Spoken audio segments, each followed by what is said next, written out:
Pada kisah kali ini, terlihat seorang pria bernama Pete Kozlow.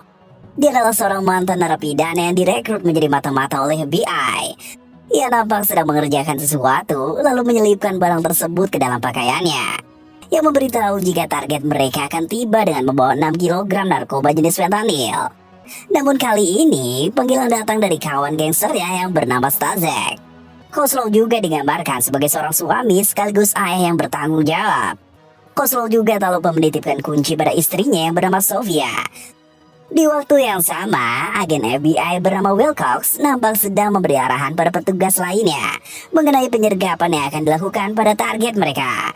Wilcox menegaskan agar semua petugas tidak perlu menangkap atau menyakitinya, kecuali hanya menunggu sinyal instruksi dari Kozlow untuk memulai aksinya nanti. Sama halnya dengan Wilcox yang mau tak mau kini harus mengikuti pola pergerakan dari targetnya.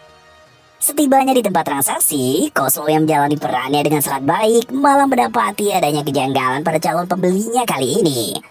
Tidak hanya itu, keanehan juga dirasakan betul oleh Kozlow ketika mengetahui kebohongan calon pembeli itu yang mengaku pernah sama-sama di penjara di Bell Hill. Alhasil, Kozlow pun meyakini jika pria yang ada di depannya merupakan anggota polisi yang mungkin saja sedang bertugas namun tak mengetahui siapa Kozlow sebenarnya. Namun respon mengejutkan malah ditunjukkan oleh polisi penyamar itu dengan mengeluarkan pistol seolah ia ingin menakut-nakuti Kozlow. Bukannya berhasil kabur dan menyelamatkan diri atau menangkap kawanan Kozlow, polisi itu malah tumbang setelah tembakan Staszek berhasil mengenai tubuhnya. Ia lalu keluar dari tempat tersebut dengan alasan ingin merokok yang sebenarnya merupakan kode dari Kozlow agar Wilcox dan satuannya bisa segera mengamankan tempat itu. Usai membereskan mayat polisi tadi, Kozlow dan kawanannya kini tiba di markas sang gembong narkoboy yang diketahui bernama Richard Klimek. Lain halnya dengan Kozlow, ia malah diperintahkan Klimek untuk menyerahkan diri pada polisi. Namun, ternyata rencana tersebut tidak hanya sekedar untuk menutupi kasus penembakan tadi saja. Gembong narkoboy itu juga berniat untuk menjadikan Kozlow sebagai penyuplai barang haram di penjara tersebut. Di tepian sungai, mantan polisi yang diketahui bernama Daniel Gomez akhirnya ditemukan oleh petugas polisi lainnya. Termasuk diantaranya adalah Edward Greens yang merupakan petugas divisi organisasi kriminal sekaligus menjadi atasan dari mendiang Daniel di satuannya. Mendengar pernyataan tersebut jelas membuat Kozlow kesal, namun ia sendiri tak bisa berbuat banyak karena atasan Wilcox malah balik mengancamnya dengan segala tuntutan hukum yang seolah benar-benar menempatkan Kozlow sebagai pembunuh Daniel. Beralih ke Edward, ia masih belum terima dengan kematian anak buahnya, mulai mencari berbagai informasi mengenai sosok yang dicurigainya telah menjadi pembunuh Daniel. Ia bahkan sempat mencurigai Kozlow sebagai sosok di balik kematian anak buahnya. Namun dari sinilah mulai terungkap bahwa Kozlow sejatinya merupakan mantan anggota militer, sekaligus juga menjadi informan bagi FBI. Meski awalnya Edward sempat ragu, namun ia nampak begitu penasaran pada sosok Kozlow yang masih dicurigainya ada di balik peran besar Klimek. Di malam yang berbeda, perayaan jelang dimasukkannya Kozlow ke penjara pun dilakukan. Nampak Klimek yang datang bersama istrinya untuk melangsungkan makan malam bersama Kozlow dan Sofia. Tidak ada hal yang aneh dalam pertemuan malam itu. Namun yang menarik adalah nampak Edward yang ternyata telah mengintai rumah Kozlow sedari tadi jauh sebelum kedatangan Klimek di sana. Tidak hanya dibuat curiga oleh kedatangan si gembong narkoboy itu, namun Edward juga dibuat bingung ketika keesokan harinya ia mendapati Kozlow yang sedang ditangkap oleh polisi di halaman rumahnya. Seolah tak ingin dirundung dengan rasa penasarannya, Edward pun akhirnya mendatangi Wilcox di kantor FBI. Nah, di tempat tersebut, Edward langsung menanyakan soal keterlibatan FBI dalam pembebasan bersyarat Kozlow. Karena menurutnya, pria itu seharusnya masih menjalani hukuman selama 20 tahun. Namun anehnya, Kozlow yang baru menjalani hukuman 4 tahun malah sudah dinyatakan bebas bersyarat. Hal itulah yang menimbulkan kecurigaan dalam diri Edward. Terlebih, ia juga menemukan tangkapan kamera CCTV yang memperlihatkan Kozlow tengah berada di sekitar lokasi tewasnya Daniel, termasuk dengan sosok wanita dalam mobil yang diyakininya sebagai Wilcox. Seperti merasa terpojok, Wilcox dan atasannya hanya bisa terdiam di bawah ancaman Edward yang siap melawan FBI jika dugaannya memang terbukti benar. Di dalam penjara, Kozlow ditempatkan dalam satu sel besar bersama dengan napi lainnya. Nampak ia begitu disambut baik oleh napi di sana karena mengetahui jika Kozlow merupakan orang suruhan Klimek. Ia bahkan sampai diberi uang oleh napi lainnya yang juga merupakan anak buah gembong narkoboy itu. Sementara itu, di tempat lainnya, Sofia terlihat tengah memasukkan bungkusan barang haram ke dalam bangkai burung merpati, yang kemudian diangkut oleh drone dan dijatuhkan tepat di atap area penjara. Ternyata, ini merupakan siasat yang dilakukan Klimek dalam menjalankan bisnis peredaran barang haram di penjara. Karena keesokan harinya, Koslo yang mendapat tugas di bagian kebersihan berhasil mendapati bangkai burung tersebut, dan segera memasukkannya ke dalam kantong sampah. Beralih ke Edward, yang masih terus melakukan penyelidikannya, kini menghampiri toko milik Sofia dan langsung menanyainya soal kasus yang menimpa Koslo. Namun sayangnya, Sofia masih belum terlalu terbuka, bahkan ia sampai mengusir Edward dari tempat tersebut, seolah tak ingin ada hal lebih buruk lagi menimpa keluarganya. Mendapati penolakan dari wanita itu, Edward pun lalu meninggalkan kartu namanya dengan berharap agar Sofia bisa menghubunginya jika sesuatu terjadi pada wanita tersebut. Edward juga mengatakan jika dirinya akan mengusut tuntas kasus yang menimpa Koslo, bahkan bisa memperjuangkan kebebasannya apabila Sofia bersedia membantunya. Kembali ke Koslo, ia yang mulai bisa mengedarkan barang haram di penjara, malah kini dihampiri oleh salah satu napi dari geng lainnya diketahui bernama Fermin. Ternyata napi itu hanya ingin menghubungkan Koslo dengan Edward melalui panggilan radio.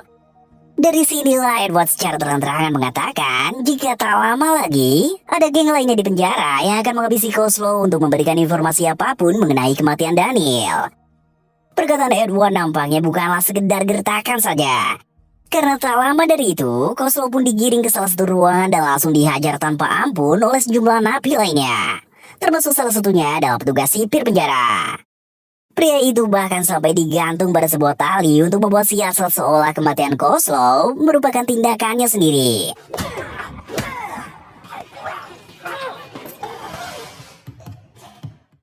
Namun tak lama kemudian, Koslo pun akhirnya mengakui jika dirinya hanyalah seorang informan dan bekerja untuk mengorek segala informasi tentang Klimek. Mendengar pengakuan tersebut, sekelompok napi kulit hitam itu pun lalu melepaskan jeratan tali di leher Koslo. Dan terungkaplah jika mereka merupakan rival bisnis gembong narkoba itu. Sementara itu, di kantor FBI, Wilcox dan atasannya yang bernama Kate Montgomery kini dibuat panik. Karena ternyata Edward benar-benar melakukan aksi nekat dengan mendatangi langsung penjara Bell Hill yang menjadi tempat Koslo dihukum. Tidak hanya itu, Edward juga diketahui sempat meminta data tentang keterlibatan Koslo yang menjadi informan bagi FBI. Namun dari sinilah mulai terungkap bahwa ternyata Montgomery dan Wilcox melibatkan Koslo sebagai informan secara diam-diam tanpa diketahui oleh kantor pusat FBI. Aksi kedua agen FBI itu jelaslah bertentangan dengan peraturan yang ada di sana dan bisa saja mengancam karir mereka berdua.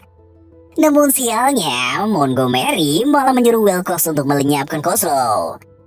Mendengar perintah tersebut, Wilcox jelas menolaknya mentah-mentah. Karena bagaimanapun juga, Koslo telah berkontribusi banyak dalam aksi mereka selama ini. Terlebih, mantan militer itu juga memiliki keluarga yang tak bisa ditinggalkan begitu saja. Seolah tak ingin berdebat dengan bawahannya, Montgomery malah menyebut jika karir Wilcox akan sangat terancam, bahkan bisa sampai di penjara jika ia tak segera menghabisi Koslo. Karena menurutnya, hanya ada nama Wilcox dan Koslo saja dalam dokumen mereka. Kembali ke Koslo, ia yang telah mengantongi nama-nama orang yang terlibat dalam bisnis Klimek di penjara akhirnya memberitahukannya pada Wilcox sesuai dengan perintah awal yang diberikan oleh FBI kepadanya. Namun, kecurigaan langsung dirasakan oleh Koslo. Karena Wilcox yang seharusnya senang dengan kabar tersebut malah hanya terdiam dan tak memberikan tanggapan satu kata pun. Seolah menemukan ada yang tak beres dengan FBI, Koslo pun langsung menghubungi Sofia dan memintanya untuk segera menyelamatkan diri bersama anak mereka. Karena ia merasa FBI telah mengkhianatinya. Koslo juga meminta Sofia untuk menggunakan kunci yang telah ia berikan sebelumnya. Yang ternyata itu merupakan kunci untuk membuka kotak yang berisikan semua rekaman pembicaraan Koslo dengan FBI selama ini. Sialnya, Sofia yang tengah membuka kotak tersebut malah dihampiri Wilcox yang tiba-tiba saja datang ke tempatnya. Agen FBI itu juga langsung mengambil semua kaset tersebut dan memutarnya di dalam mobil. Entah apa yang dipikirkan oleh Wilcox, ia nampak sangat kebingungan dan bimbang ketika mendapati hasil rekaman yang selama ini disimpan Koslo tanpa sepengetahuannya. Di waktu yang sama, Klimek yang telah mengetahui kedok asli Koslo pun akhirnya memerintahkan anak buahnya yang ada di penjara untuk menghabisi Koslo. Namun beruntung bagi Koslo, ia yang sempat mendapat serangan dari salah satu napi malah berhasil melumpuhkannya. Bahkan dia sempat membuat kekacauan dengan menyandera seorang sipir.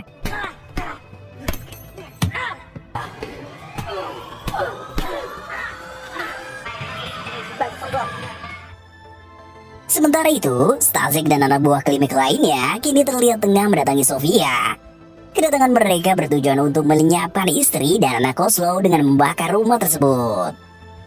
Namun untungnya, aksi itu berhasil digagalkan oleh Edward yang tiba-tiba datang dan menembak mati komplotan anak buah Klimek di sana. Meski ia sendiri juga sempat terkena tembakan di kakinya.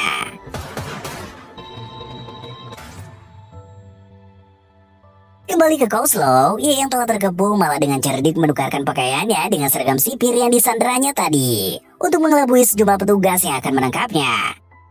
Melalui siasatnya tersebut, sniper yang berjaga akhirnya melepaskan tembakannya ke arah sipir yang tengah mengenakan pakaian narapidana. Tembakan itu juga yang secara tak langsung juga telah memicu ledakan pada tabung gas yang telah dipasang Koslo sebelumnya. Alhasil, sebuah ledakan besar pun terjadi tepat di ruangan tempat Koslo berada.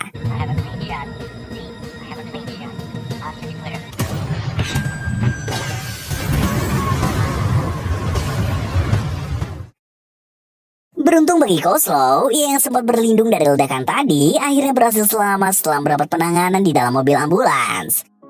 Menariknya, ia yang sebelumnya sempat dikira tak bisa selamat dari insiden tersebut malah kedapatan masih hidup. Dan hal itulah yang membuat Wilcox berinisiatif untuk membebaskan Koslo dengan membekalinya pistol seolah-olah agen FBI itu sempat diancam oleh pria tersebut.